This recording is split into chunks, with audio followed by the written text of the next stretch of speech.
My name is Professor Nhlanhla Mkhize. I'm the Deputy Vice Chancellor and Head of the College of Humanities at the University of KwaZulu-Natal. It's a very, very complex subject, but as you will be aware, we inherited a psychology that was informed by Eurocentric assumptions.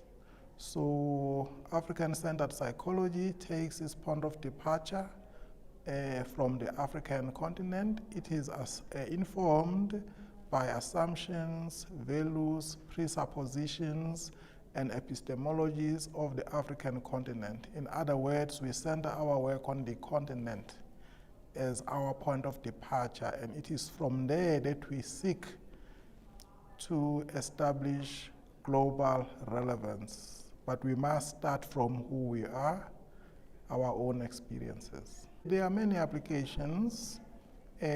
Obviously, you have got applications in healing.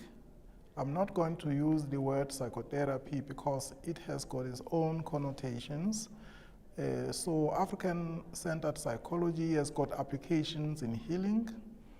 You may be aware, for example, that we have used African-centered methods in healing survivors of violent conflict or trauma in the province of KwaZulu-Natal. In 2008, we were already doing that, okay? But at a more personal level, when we are not talking now about large communities, we are also using African-centered psychology in understanding families, by way of marriage and family counseling, looking at it from an African-centered perspective.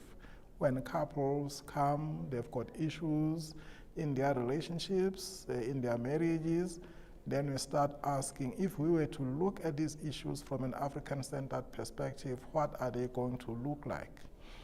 Then now we are taking a different trajectory altogether, okay? Because the whole issue of time-bound counseling becomes problematic. You are here to engage in a marriage or family counseling. Are you going to keep them there for 50 minutes? So African-centered psychology would say it is the relationship and the person that matters, and issues of the heart, issues of relationships and families cannot be dictated to in terms of time.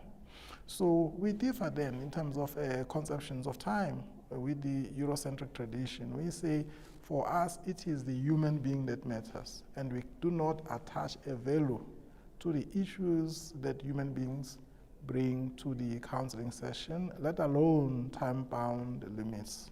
How do we then infuse gender into this whole scenario?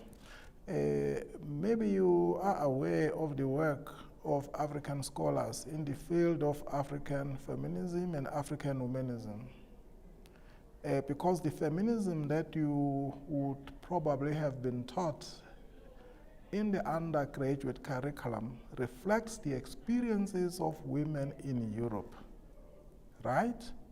And in many cases, those would be the experiences of white women whose backgrounds and challenges are fundamentally different from the experiences of the African or Afrikaner woman.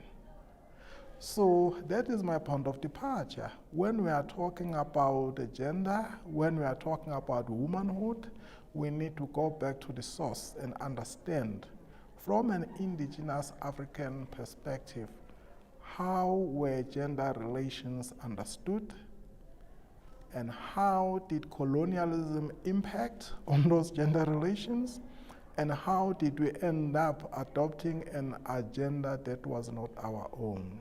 In a different context, I can unpack that, but that is the understanding that I bring to the counseling session. People who are doing African-centered psychology need to locate it in its historical context.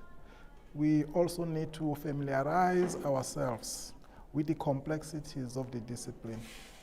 It is a very, very complex discipline, because in some cases you get a sense that that complexity is lost.